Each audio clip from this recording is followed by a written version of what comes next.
Welcome to the best gambling show on the internet. This is the home of the money pick special presentation here, and I want everyone to know live call-in show will be Saturday 3:30. Sorry for the delay. Okay, let's get to this Bengals against Niners game. And I wasn't ducking you guys on Tuesday, but I did want a little bit more time for this game to marinate, for the injury reports to come out. So, listen, I think the Bengals are going to play better than last week. They absolutely choked away the game against the Chargers, and everyone wants to talk about how great the Chargers were last week. They didn't watch the film. I mean, Chargers were up 24-0. Bengals are 22-24 driving, and then Joe Mixon gives away an unforced fumble. I mean, that's just a little microcosm of that game. You can go watch the film for yourself. And San Fran last week, listen, you can't lose to the Seahawks in that situation, but they did get hard done by the refs. And when do you guys hear me come on here and complain about refereeing calls? I stay away from that stuff. We know the refereeing in this league is garbage, and that's a nice way to put it. But last week against the Seahawks, the 49ers really got shafted. All right, so we're pretty much coming into this game on even pedestal right now. Right now, it's 49ers minus 1.5 at open, 49ers plus 1.5. I'm going 49ers to win in the cover. And, you know, I don't want to talk about Jimmy G. I don't want to talk about Burrow just yet. I want to talk about this Bengals offensive line. This Bengals offensive line's banged up, and they're not pass blocking well, and they're not run blocking well. I'm not trying to make excuses for Joe Mixon. He played like crap against the Chargers, but I don't know if you guys noticed the last 3 weeks, the Bengals are just running into cluttered fronts, and they're getting no movement from that offensive line. And I think the Chargers, I think they sacked Burrow 5 or 6 times, and the Chargers aren't a team to really put down a quarterback like that. And now you get Bosa. Now I think he's the best pass rusher in this league. You get him coming to town with a ferocious front with the 49ers. I think that's the big difference. That's the matchup I'm watching. If the 49ers stop this run game of the Bengals, I don't know if Joe Burrow is going to get enough help, whether it be the offensive line, whether it be Jamar Chase. I mean, Jamar Chase has really fallen off the last 4 or 5 weeks, and everyone was happy to beat the horn about him being Rookie of the Year. And don't get me wrong, the performances were phenomenal. It was breathtaking. But honestly, I actually think T. Higgins will get more yards this game, and Jamar Chase he's really costing Burrow. You're looking at Burrow, and I think that pinky injury's going to be a factor. He got that pinky injury, I think, 3rd or 4th drive against the Chargers. You guys can come in and correct me if I'm wrong, but the ball wasn't didn't have the life on it. It wasn't leaving his hand quite good enough, and you saw it on one of the red zone interceptions he threw. And now the 49ers are coming in here, and they have to play physical. They have to play smash mouth. If they don't do the fundamental things, they won't win this game. Like, I'm not counting out Cincinnati. I think this is the closest game of the week. I think it's one of the best games of the week. And also, I think it's a game that is going to be decided by one turnover. Let's get the Jimmy G. Listen, he wasn't good against the Seahawks last week, but I got to tip my cap to the Seahawks for stopping Elijah Mitchell. They played really good against the 49ers run attack, and I love the Bengals front 7, but I think the 49ers run it a little bit better this week. I know them being on the road is a factor. I'm not trying to just leave that to the side.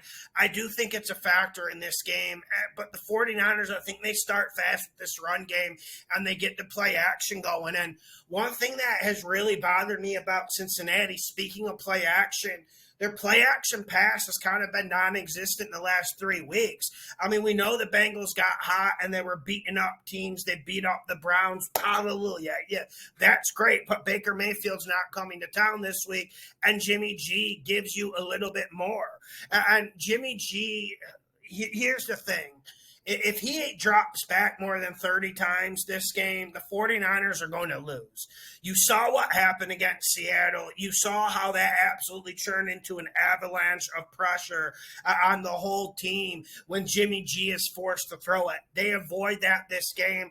49ers have a decent running game. I'm not saying they're going for 150. I'm not saying they're going for 175, but I do think they break the 100-yard mark, and I think that gives Jimmy G a little bit of breathing room. He needs it, man, because when the bullets start flying, like for instance, Hubbard's a damn good pass rusher on the Bengals, and he comes at you every play. He's got one of the best motors in this league. That's the type of thing that makes Jimmy G nervous. You hit him once, he's nervous for 2 possessions afterwards. That's why he needs a clean pocket, and the clean pocket starts with the 49ers running the ball. That's the biggest key to this game. So I got the 49ers minus 1.5. I'm not getting off of them. And listen, I understand people complaining about the 49ers. They've underachieved. Even when you got Jimmy G at quarterback, they should have achieved more. I think Deebo Samuel plays. I think that'll give a boost. But the 49ers didn't lose last Sunday against the Seahawks because Deebo Samuel wasn't there. The 49ers were actually throwing the football better than normal. The problem is you throw it too much with Jimmy G, you're going to get 2 colossal mistakes, or he's going to choke and lose confidence. I think Burrow's pinky's a factor in this game. That's why I'm going 49ers minus 1.5. Let me get to the over-under. Let me bring it up. I should have had it up right now. And make sure you hit the like button. Make sure you subscribe. Let's get to the over-under. I think I already went over this. Over-under 48.5. Listen, this is a really tough one. I am going over. I think this is a really close game. I think it's like a 27-24 game, 30-27 type game. And I know both teams are playing good defense, but I expect mistakes out of both offenses. And that's going to help push it towards the over. I actually did read earlier today, most of the money's on the under. And I'm not trying to be conspiratorial, but you'll see things pop off this game. There's going to be 2 quarters where both teams go off. Like I said, I respect both defenses. Both defenses bring it, but listen, both of these offenses have something to prove. And I'm not trying to be melodramatic, but am I wrong here saying that the season's on the line for both teams? I know there's so many playoff spaces in this day and age, but I really feel like the season's on the line for both teams. Make sure you hit the like button. Make sure you share the videos. Go check out my Week 14 Vegas spread picks. Let's get this money. Bets are posted on Patreon. I posted them earlier than normal. Thank me later. Let's get this money. How many days it gonna take? You switch on me and I ain't get a break. If I hop off, then the levee gon' break. If I take 2, then I'm off into space. Put all that down, pour all that out. I'm done without, we on the now. Step after step, day by the day. Live for the night and I'm never gon' break. Yeah. Step by step, by step, by step. Left, right, left, right, left, right, left. Step by step, by step, by step.